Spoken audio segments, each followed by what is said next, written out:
Well, hey, church, we are gathering to have a conversation around a project. Maybe you saw this like Easter season, and we had this wild idea to shoot our Good Friday and Easter services in the desert. And there's so many reasons we want to unpack and so much of just like, how did we do that? Or why did we do that we want to walk through. And so we just want to take some time to do just that. And just wanted to give you a flyover. I'm here right now with Grayson and Tanya Howard, and they're on the team here at Wooddale. And guys, I don't even know to what degree you know all these things, but let me just give you a flyover of like how this project came to be. So this was our, Good Friday, Easter 2021, but Good Friday and Easter 2020 looked super different. The pandemic had just hit. We had couldn't do any in-person services anymore. And I was like, man, what do we do? So we actually transformed that room in the lower level of the Eden Prairie campus, like hung this pipe and drape up. And it was like, how do we do this from dark to light over the course of Good Friday and Easter? And got that a little bit. I think got that in a really cool way, a unique way. But that concept, that larger, like, how do we help capture for people that, all those years ago, man, when Jesus went to the cross, there was this like physical darkness, but this like spiritual, emotional darkness that like he died, and man, he was the savior of the world, or seemingly supposed to be. And yet then the light that like was reborn on Easter Sunday. And how do we tell that more visually? So every Tuesday, Thursday, as you guys know, we have our recordings for the weekend services. And we were sitting around in the worship center here at Eden Prairie, just revisiting that. It was a couple months before Easter. Man, how do we do that again? And wouldn't it be cool if we could like film the actual sun outside? And we all kind of just had this collective like, well, the weather's unpredictable in Minnesota. It's chilly, and there might be snow, there might not be snow. And I just felt like prompted in that moment to be like, guys, hey, time out. Time out. That just assumes we're shooting in Minnesota. And I don't even know why it really came out of my mouth, but it was just this like, hey, at this stage of the game, sky's the limit. We're in ideation mode. Let's just dream what could be if we weren't limited to shooting in our state. Hey, so I have a question for you real quick. Yeah. I remember a staff meeting where you said something like, hey guys, what are your dreams for like Easter and what it could be? Mm-hmm. And I remember saying something like, man, it would be really cool to film outside, but that's not possible. Yeah. And I'm always curious, because I've heard you talk about the Thursday night thing. Like, was that which one happened first? Yeah. I don't totally recall, but that conversation may have preceded the like ideation one. Of you saying like, hey, maybe the outside thing, that probably came first, honestly, because I think there was a few things that must have been bouncing around in us prior to that Thursday.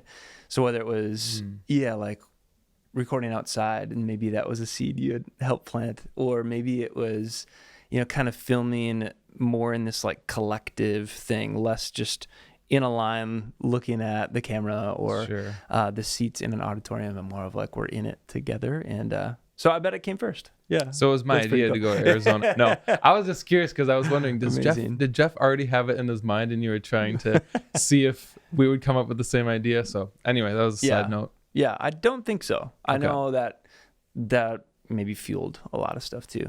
But I think that's what it felt like, like it started as this crazy idea, and then we just started like putting legs around it and talking with people. And I remember the initial conversation with Dale, and I'm going to get the chance, hopefully later in this little conversation, to chat with Dale more about like, hey, when that came at you, like, what were you thinking? And was it crazy? Were you excited about it? And more there. But that just kind of kicked off this like, okay, if we did this, like, what would it look like, and how would we do that? How would we pull it off? And, knowing that we couldn't just do something cool just to do something cool, like it would have to really unlock and accelerate what Dale felt called to in his messages for those services. And we'd have to like be able to bring a lot of those elements into our in-person services. And, so it's super fun to just like watch that stuff all happen. But so more on the planning and the preparation, all that went into that as the conversation unfolds. But we got to that day, or that week. So a smaller group of us, we went out early to kind of scout some locations and get there. And then the larger team and you guys joined midweek to then like record these services. But from my vantage point, I'd love to hear from you guys. Like, what was affirming to me is, I've done things in personal life or professional life where maybe I could have honestly passed it as like, yeah, God's in this, but probably the honest truth is like it was something I wanted to do and I just kind of like made it happen kind of in my own strength or in my own way. But truly looking back on this experience, like I think there's like heaps of little divine encounters or moments, or maybe like little God smiles, somebody once called them, of just like these affirmations of like, hey, I'm in this. Like this will honor me. This will like bring glory to me this like Holy Week season. And so I'd love to just like talk about a few of those from your guys' perspective and from mine. And, right at the onset, we got all this gear to the airport, a few of us. And whether you guys know the ins and outs of this or not, we like put it on the scale. We're feeling great. We're kind of groggy. It's the middle of the morning, like early morning. We put it on the scale and this, like staff person at the desk is like, oh, we can't take this. Like, what? Excuse me. She's like, it's like 40 pounds too heavy. Like, like looking at each other, like, what are we going to do? And so we end up like ripping this gear apart and putting it in different suitcases, and we made it by a pound. We got these things. So just the fact that we like got our gear in the thing, and one of the guys, like his birth date was wrong on his boarding pass, so he barely made it, but we met him at the gate and we walked right on the plane. So even getting there was kind of an adventure, and some other things. But from your guys' perspective, like what were some of those moments, whether in the preparation for a project like this, maybe being out there that week, or like, how did you see God show up? Yeah, I have two. And the first I'll share is like filming Good Friday. Okay. This will probably get touched on because it was very cool, but like we were out, as you'll probably explain, off the property of a church there near Scottsdale or in Scottsdale, and it was rainy, which was also weird that it was rainy in Arizona because Sure. Talking to some of the locals, they said it rains like literally 12 days a year in that area. And so, but it was rainy and it looked like we were going to have to stop filming. We're, filming Good Friday service, the worship. And just that you could see rain off in the distance this way. You could see rain off in the distance this way. And like, we're just praying for that to hold off so we can continue filming, because we're out in the open. We'd have to take all of our stuff down. Yeah. And to have that ambiance of like darkness and like going with the death of Christ, but also still be able to capture that on the day that we were hoping to, that was really, I would say that was God's providence for sure. Yeah. So. That's true. Yeah, there was people, our perspective behind the mics in the setup was such, but I think somebody even got a shot of just like looking around. It's like sheets of rain and dark clouds around, and then our little spot just like protected. And I remember that being, it was like, man, we can't plan that stuff, and in the backup days we had, I think were even more rainy.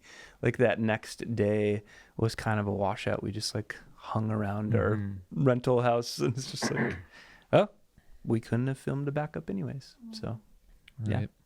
yeah. Tanya, how about you? Anything stand out?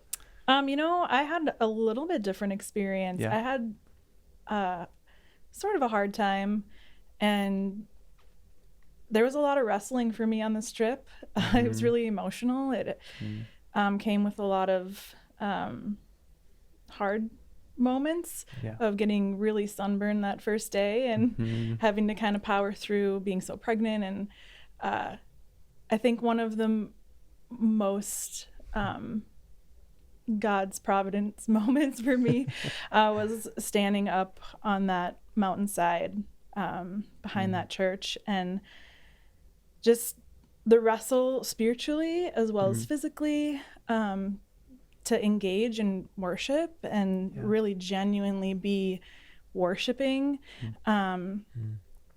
was so hard. But then the fact that there was this cross at the very top, the peak of this church building, and just all of a sudden fixating my gaze on that, and just really that just brought me into it. And just the simplest little thing is like there's a cross there, and this is why we're here, you know. So that's awesome. That's cool. And praise God for those like little moments he gives us, right? You know, whether that's moments when we are distracting, he's like, hey, check this out, like just focus here, focus on me, you know, like I'm what it's about, I'm all we need. And that's really cool. Anything else that just like stood out of ways God worked kind of behind the scenes for you guys? I'll just make it really quick, but I got to do the music for the intro pieces, and it was very, very cool to like, I don't always have the grace to just like ask God for every little thing. A lot of times I do just blow through to-do lists, but like this felt really important, and like I spent a good day like with these musical ideas and kind of asking God which one he wants it to be, and I did literally feel like he was guiding some of those musical pieces, which I just feel is really powerful just because of the power of music, not only lyrics, but even just the power of music too. For sure. So it was very cool to be a part of that. Yeah, that's super cool. That's fun. It was a joy to be on the other side of those things as assembled. And for both of you guys, I'm just so glad. My heart's glad that you guys are on the team, but we're a part of this project. You know, it's just like all brought the unique ways that God's gifted us, and the unique ways that we connect with him and see him work. And I think together in a really, really beautiful, God honoring way. So appreciate you both, and we'll keep the conversation going on some other stuff. All right.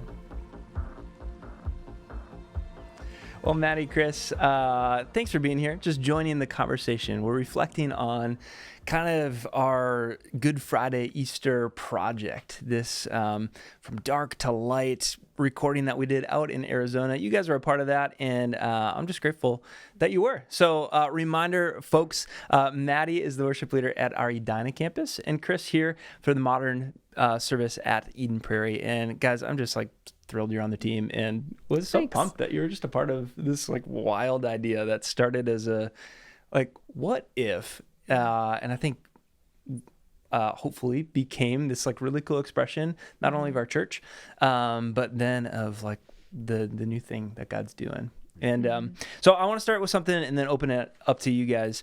We had, before we went out there, we had this thought of like, how could we capture a little bit of like a teaser of what that's going to be, but not just like a piquing of interest for interest's sake, more of like, how could we be just an embodiment of maybe like what God wants to do? And a scripture came to mind as we were talking about that was Psalm 96.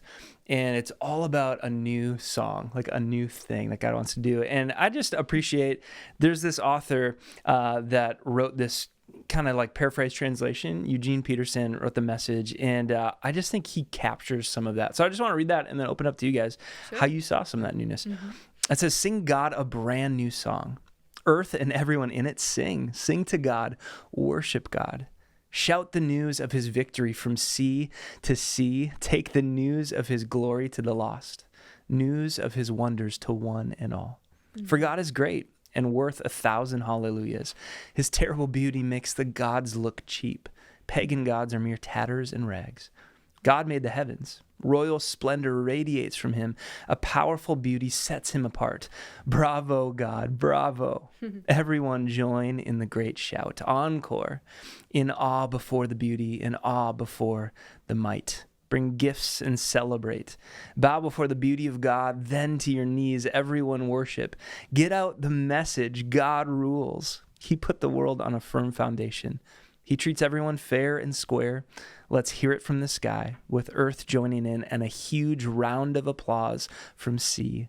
Let wilderness turn cartwheels. Animals, come dance. Put every tree of the forest in the choir.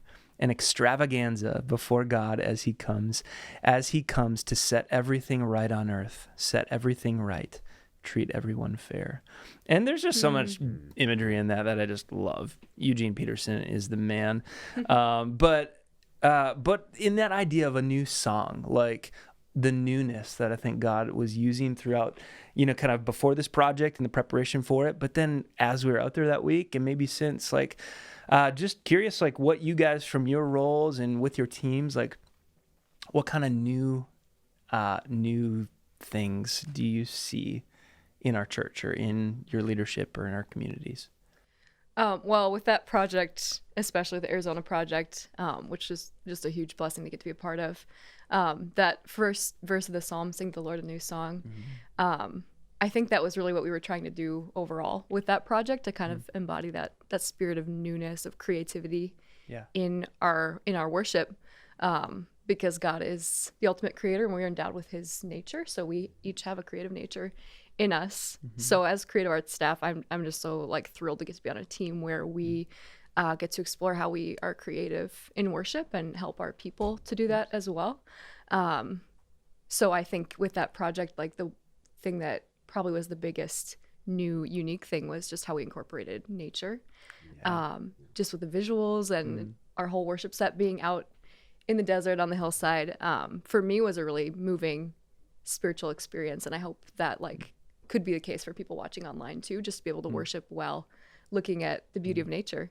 Because I know a lot of people connect with God in nature. So I'm excited we were able to do this whole new unique thing visually with our online services. And it was a blessing to get to be a part of that, for sure. That's cool. I mean, there is, an author, a leader that I've had before has talked about those pathways that we connect with God.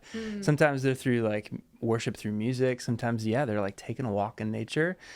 And it is cool to like, we sort of like through the prompting of God, like mashed a couple of those together. We don't oftentimes have scenery like footage in our like auditoriums in our worship centers. And that was a distinct thing. That's a cool reflection. That's neat. Chris, how about you? What newness did you see? Yeah, well, newness for me, I really just saw a better connection throughout with the team. We work with each other all the time, and it's just a rare occasion to be in a space with each other for 3 days, we're literally staying at the same spots. We're setting up and tearing down in the desert, and really getting to know everyone was really exciting for me, especially a person on our team. His name's Lee. He's one of our bassists, shout out to 5 Watt. Lee's just such a cool guy, but I just found so much similarities between him and I. We are like, in between the introvert and extrovert thing. And so as we're spending all this time with people, we were trying to find a little bit of time to just pull away. And it was just great to grow closer, Yeah, that's cool. No, it definitely felt like that. There's something, maybe it's, if you guys have ever done camps growing up, or it's like sort of that like getting away, getting in a different environment. You're like in a cabin almost with the same people, like barriers and walls just start kind of coming down. So we had a couple to that point, like a couple things, there's this guy, he's on the production side of stuff, but I knew he played guitar and sang, and all of a sudden one night, like he's just going for it. I'm like, man, this is so good. Like that, like he felt comfortable and like known and cared for enough that he's like, I'm going for it. I'm gonna like show this side of me. And then it might have been the same night or maybe a different night too, but because we did a bunch of song videos out there too, that I think, a couple of them have been out now on social media. But there was one night we were all kind of like passing the guitar around, rehearsing what those will be. And it was sort of like, there was this moment, it kind of changed from like, we're not prepping tunes anymore. We're like in this living room, like worshiping God together. And that just felt like a new win, like maybe that's the danger sometimes of like vocational ministry, right? Is our job is to craft sets and songs and use them, be prepared with them. But if we're not careful, we can like create this distance between what maybe they can and should do in our worship to God and what they actually do. And that just felt like a really cool, like distinct moment where like God's like, hey, I'm doing a thing here, like look out and like buckle up because it's gonna be cool. So that's sweet. And with the song videos too, one of my favorite projects we did was that Beautiful Things song video that you led, awesome. Because it kind of morphed. Like originally, I think you were just gonna sing it by yourself, right, with the guitar walking through the desert. Yep. And then as you were practicing that, and we all just kind of started singing along with you in the living room there, and like adding harmonies. I don't remember who it was that had that idea, but somebody's like, "What if we could have like a choir kind of singing along with you?" And from there, like we kind of developed this idea to have you walk into this semicircle of people and who are like revealed one by one, and then we finished the song out together. And that I think turned out so cool and different from any of the other song videos that we had done before. And I just love the collaboration that went into that idea, and how you were like humble enough to let your song be commandeered by the rest of the group, and just in the spirit of like of worship and wanting to do it together. And so I was really excited with how that turned out. That's cool. Yeah. And that's been my hope. I mean, in projects like this, or just in our week to week, right, is that we always want to keep like pushing into new creative territory. And we'll get to hear from some guys a little bit later in this conversation of like, okay, nuts and bolts, like how did we do this stuff? Like how do we pull this off? Which is fun and fascinating to me too. But never for the sake of just like, that was cool. That was a cool creative thing we did. Like, don't we feel good about that? You know, part of that psalm too is just like, you know, these new songs and this like, I don't know, collection of things that God's like working in and through is to like tell the good news, right? To the lost. And sometimes we have this great opportunity through music. You know, it's been called this like universal language sometimes, or through just art in different ways to maybe like create inroads to folks who wouldn't necessarily just get in their car and drive to a physical campus, or, you know, going through online church nowadays is like, that part really excites me, is that there's this new energy, this new thrust behind what we're doing, because it has an amazing reach. And we're actually going to keep talking about that a little bit right now, of just like what God did like through those projects, through the internet, and then in our in-person services too. But thanks you guys for being a part of the conversation. Appreciate just who you are and what you add to the team and your leadership on the team. Awesome. So This was good. Appreciate it. Well, Dale, we've been having this conversation. I've just been joined with some of the team as we just like sort of unpack this project we did for Good Friday and Easter 2021. You know, we've like recounted some of those little moments that I think God was just affirming in that movement. But I'd like, first thing I'd love to just hear from you is I came in your office one day. I was like, hey, here's a crazy idea. Like, we're trying to figure out this like dark to light, sunset to sunrise thing. Kind of tough to do in Minnesota. Like, what if we went somewhere like Arizona or something? Like, what's it like to be on the other side of me in moments like that? Well, I love it actually, Jeff, and that's one of the things that I appreciate about you and the team is to think beyond what we normally do, because I think God speaks in and works through creativity. And I think with our online presence, it allows us to be able to do something like that.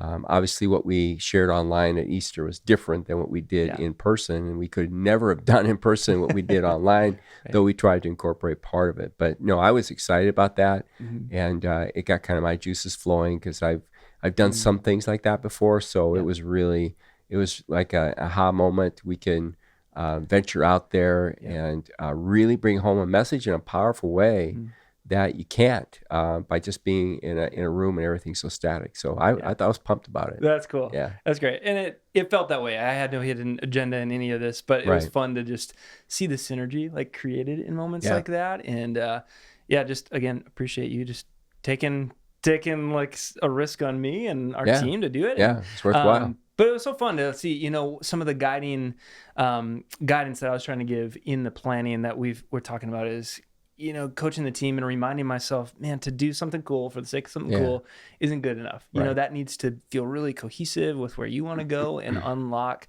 that. And then we are doing these in-person services, and we want to like make that all feel like related and cohesive. And I'm super proud. I think we did a pretty good job at like making that all happen. But what's been fun this last year, I mean, obviously a global pandemic is no like fun thing, but the opportunity that this year has afforded us to just reimagine how we do online and like what our reach could be has been pretty exciting. And I just like I asked some of the team to assemble some fun, just like metrics and fun things to celebrate. And about what God did, like this 2021 Good Friday and Easter. On Good Friday, there's a few thousand people that joined us in person and online to just tee up. You know, I really appreciate coming from maybe a church tradition or background that didn't do a distinct Good Friday. I really like that. Yeah. I think It's more powerful. Yeah, kind of sitting in the gravity, the weight of the darkness and of death of the cross, like only to me then accelerates the like joy of Easter morning. And so a few thousand people joined us. And then in person on Easter morning, throughout our campuses, had several thousand people in person, which has been super fun. Like the past several months, especially as people are able to come back more, has been cool. But the really amazing thing that we just continually celebrate is what this digital reach has been. Yeah. You know, I think for the longest time was, how do we get a couple more families in person? That's awesome. And we celebrate when that happens. But this past Easter with, you know, the devices and the people we think around a device, almost 13,000 people were like experiencing this Easter message of hope. And, but one of the things that I just like, I knew I got to talk to you about it and tell you was, you know, on a given weekend, there's a certain number of devices that typically log on. You know, they're kind of our main church or network of people.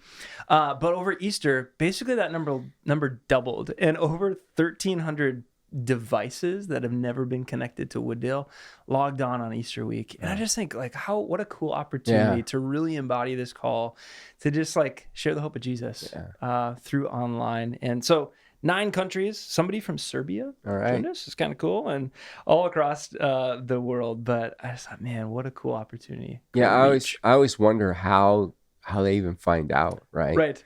But people know people who know people, and searches take place. But I also like to think that God's hand of providence is at work in that, and that if God knows you're delivering a true and sincere message, He's also got the right people that are going to connect with who we are in a meaningful way. Sure. And something that I was told years ago that John Wesley said, John Wesley said, "The world is my parish." And that really has stuck with me.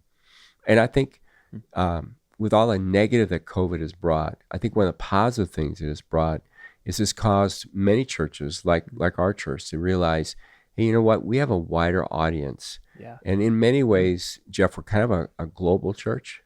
And we have a global audience. We have a global congregation.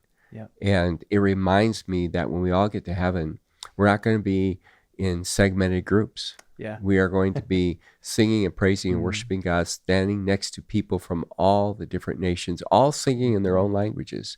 And somehow, you know, we will understand each other. Right. And so you feel like you're getting the beginnings of that, even though it's digitally digital. I understand that, but I'm glad that you and the team and that our leaders were willing to pivot, as we say these days, and make it possible to have a broad reach, which then makes what we do off-site, like in the desert, makes it real, makes it powerful. Because you know, you're bringing that into somebody's apartment or somebody's home or somebody's flat in Europe or wherever it might be, not to mention the homes, you know, here locally. So it's a good thing. Yeah, that's fun. And it is I do love the collective nature of this one church, not only the different expressions of Wooddale, but just this larger movement. You know, I think God is totally working through these online avenues. And, but there was a moment at the end of the Easter message, you know, you were next to this river and had this illustration of like, man, we try to fill our lives sometimes with the things that please us or success or working hard or whatever. But like, it's not until we empty ourselves of that, we're ready to receive like the life and abundant life that Christ wants to pour into us. And then just had a challenge for people, you know, like if you've never emptied yourself and allowed Christ to fill you for the first time, would today maybe be your day? And 47 people said that. A dozen people online, talk about the online reach, like, we're taking that in through a device, and we're moved enough by the Spirit to say, today's my day. I need to do that.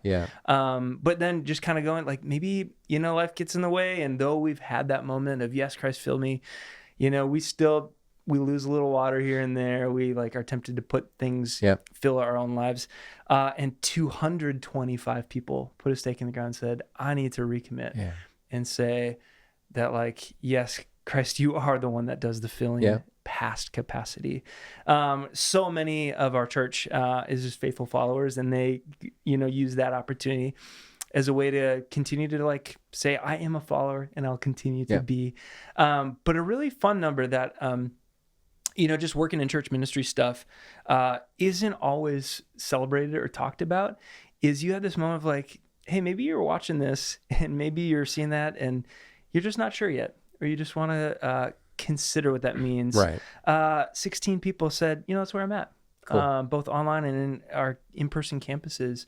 And I think just like kudos to them to just like being honest and with kind of what God's doing currently, but like showing up still and taking one step. And we just continue to pray for more for them. But, a lot of seed was planted in a lot of different hearts. Yep. And what doesn't get reaped now, in the future somewhere else by somebody else, that opportunity will come to fruition. Yeah. And that's what it's all about. Yeah. Yeah. Well, Dale, again, I appreciate the opportunity to just like try something new. We were talking about just this like idea of a new song, the newness that comes through projects like this. And I felt it in my personal life, but with the team and surely like through an expression. And I think, it was obvious to us that God was in it because, a church gave us the space where you guys did all the worship stuff. And then a friend of mine who lives in Arizona, gave us the vehicles to use and because he's into the building trades and whatnot, provided the generators. I mean, so much was just given to us that cut way back on any cost we otherwise would have. And so it just felt like everything was in the right place. And then, the weather was perfect actually for us to be able to do this. It wasn't sweltering. It wasn't raining.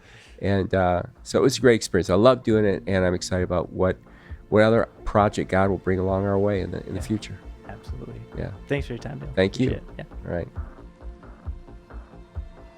Well, I'm here with Tommy and Ben, and guys, we've been in this conversation just reflecting on this crazy, wild project we had that I think God used in ways more than we ever planned for, and through our Good Friday and Easter services. And I just thought at this point in the conversation, let's just like dive in. There are people, I think, that are like on the edge of their seat being like, could somebody just tell me like how you guys did that? Like how you pulled that off? I mean, honestly, I've gotten everything from, so where was the green screen like studio that you did to like, I know exactly where you were. I used to live in the Phoenix area. Is this that mountain? It's like, whoa, yeah, weird, but just like from you guys, like how do you plan for something like this? But then like what kind of crew do you bring? What roles, just like give people a peek behind the curtain. Maybe that's even like what cameras we use and what challenges you had shooting outside, either basically in the middle of the night or in the like middle of the day. So the floor is yours.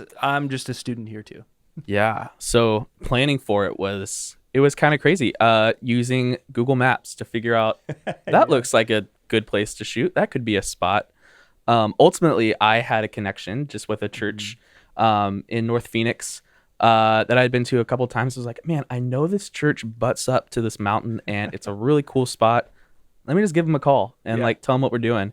Give them a call. Turns out their like receptionist is from Minneapolis and like has heard about us before, which is just crazy.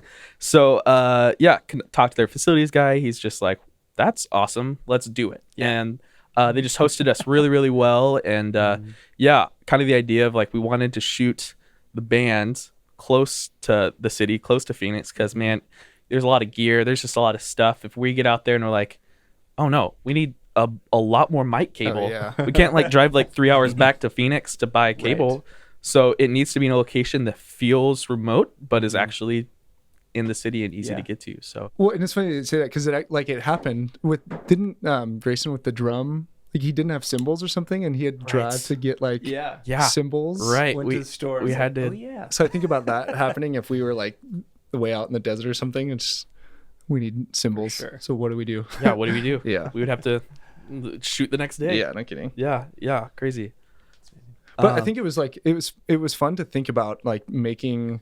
So I guess we've been like recording or pre-recording service now for like probably over a year. And so I think through like going through like pre-recording services, it kind of like we learned and we grew a lot in that sense. But obviously with Phoenix, it was kind of like figuring out how we make that whole thing like mobile. Like, how do we do what we do every week, like here in the building, and how do we just like do that in the desert? And that was kind of like the challenge of the trip, right? Was like, absolutely. we kind of knew how to do it, but in a very different way was like the challenge of Phoenix. Yes. Yeah, totally. And we have been, kind of like learning so much. I mean, from my vantage point, like a year ago or a little bit before a year ago till now is like a really big difference. Like we swapped some of the cameras we use. We changed, kind of like how we do that. And so much went into that. So much so that I was articulating to somebody a couple months ago where it's like, man, I don't think we'd have any business doing what we did for like Good Friday and Easter 2021 without having the 2020 year. We kind of like launched in, and a year ago Easter, it was like, well, let's figure this out and we can pull this cable here and make this work. And then Christmas, like we had found our legs and we had some different stuff and like had some more mastery over it. And then now like this spring gearing up, it's like, all right, like we can do this. Like we can pull this off. So kudos to you guys, like figure that out. Like what's the biggest difference for a guy that, like I stand in some of those things and you guys are changing settings? Like what's some of the bigger differences in how you use these cameras outside versus inside, or what other stuff do you have to think about? Well, I think like the first thing that comes to mind for me is like when I showed up like doing video production, I think a lot of the gear that we just like had in the church was kind of like mixed match stuff that we were kind of like piecemealing together to like try to make work. And so I think this past year, having like just the opportunity to invest into the production process and like making, like, I think when we buy stuff, it's like, how does this fit with everything else? Totally. And like, that's like a main or like a primary concern.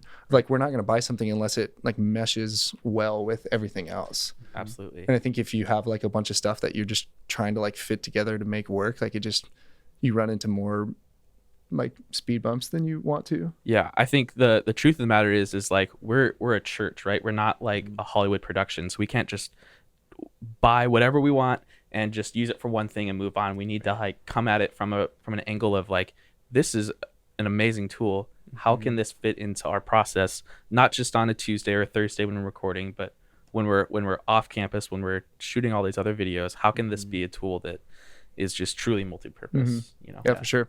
So I'm happy to report that like we're just on the Sony train for cameras wise, which I'm just like a big fan of. So like a toot thing, it just didn't feel right. Yeah. So yeah, we're all a Sony in terms of cameras. I know there's a lot of other gear that you're more concerned about. Yeah. But Well, you guys are telling me, I mean, like people, if they're this far in this conversation and they know what you're talking about, they'd maybe know this. But like some of these new Sony cameras that are this big, so cool. have the same color science Sure do. There you go. as these like cameras they literally shoot movies on. Yeah, so we're shooting with the Sony A7S IIIs that are these mirrorless cameras that they're small, but they're mighty, and they just have so much power behind them. Have the same color science as these huge Hollywood Sony cameras. So cool. It's so cool that, technology is advancing, that like this technology that used to only be accessible on huge budgets, huge scales, is now available for like everyone to use, right? So man, that's truly helping us advance in ways that we probably couldn't have 5-10 years ago. And like a noticeable difference too, like of cameras I think before and cameras now. It is kind of crazy. Best part, in my opinion, is that the batteries last all day. It's a small thing, but it's a big, like, when you talk about small package like mighty power. When you're out in the desert and like we have 2 generators that are running our whole show, it's man, you got to have batteries that last all day. We can't be charging the whole time. Absolutely. For sure. Absolutely. So that wasn't even an issue the whole day. So. That's so cool. That's great. Guys, I think it's important, just again, from my seat on the bus, just to like reflect and affirm you guys. Like, there are production crews, there are church production crews that I think can sometimes flip the priority. And it's like, well, it's about this gear and who cares what we're going to do with it? Like, it's about this. And you guys just like have such a healthy perspective on that. That it's like, man, the church exists to bring the hope of Jesus to people who need to know it and to tell this amazing story the best we can possibly tell it. And, but you guys are also just like really good stewards and really scrappy and making stuff happen. And I just resonate a lot with that too. And it's pretty cool. I'm super dang proud of, just like what we're putting out there with what we're getting with. It's super cool. And I think you're right. Like, it sets us up for success, like having this like holistic approach to even the gear we have and how we use that being more like multi-dimensional of stuff. So, any other fun little like things for people if they're like about the gear and then I want to turn a corner towards something else? I mean, the batteries last all day. That's great. Great. Okay. Hey, we've noodled on this, the three of us or individually or whatever, but I want to just kind of like, I don't know, chat a little bit on it.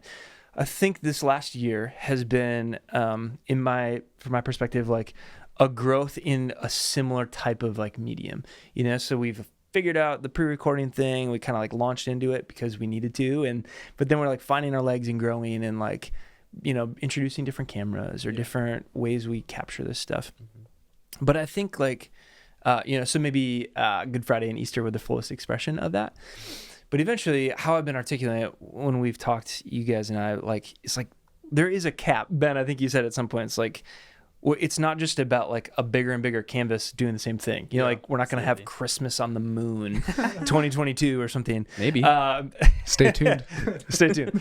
But you know, like there's this like this lid to that. Yeah. And I think what I'm interested in now in this next like season, whether that's the next couple of years or whatever, like what do you guys feel like is the next canvas, like the next medium? You know, if we've been painting with oils, let's say figuratively, like what do you feel? Do you feel a nudge like there's this next type of creativity or like visual production, I don't know, realm that we want to keep tapping into?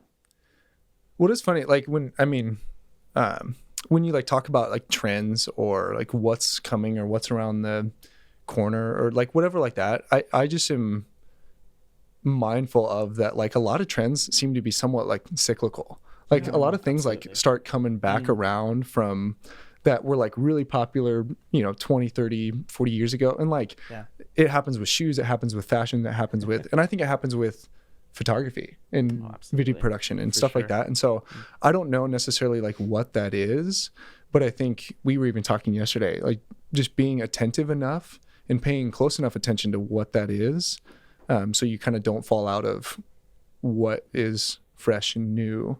Yeah. But I just think the trap, like what you said, the trap is that you could just think that the only way to hold somebody's attention is to keep getting bigger and bigger and bigger and better and travel further away and more cameras and better, and that's just maybe not the answer always. Totally. Sometimes it might be the answer, but.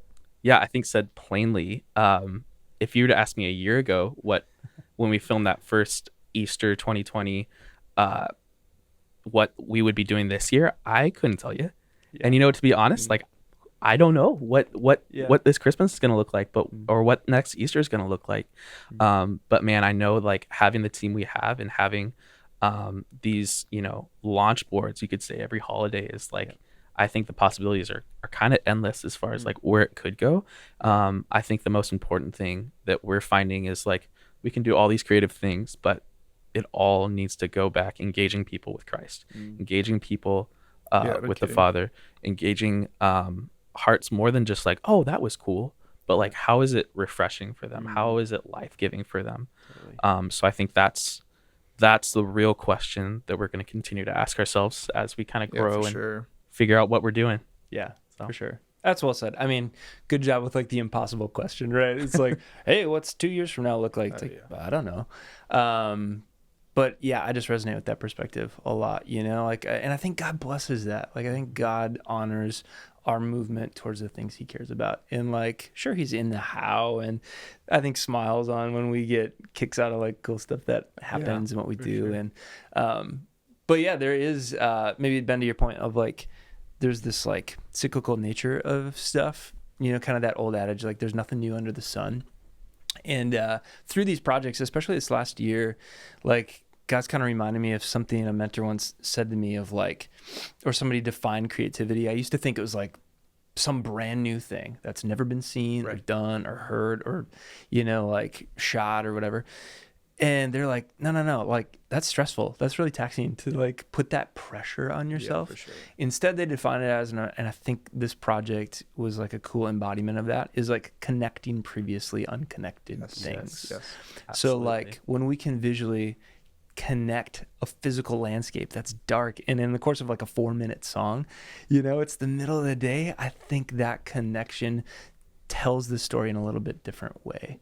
And so kudos to you guys for like figuring out how to translate all that stuff through cameras and the editing process and all the cool little like, I don't know, color treatment things, stuff that's way over my head, but it's like you put it on, I'm like, well, yeah, that looks awesome. So but more than that, just appreciate you guys as just guys and gotten to know you more this past year, and especially out on that trip. So thanks for the conversation.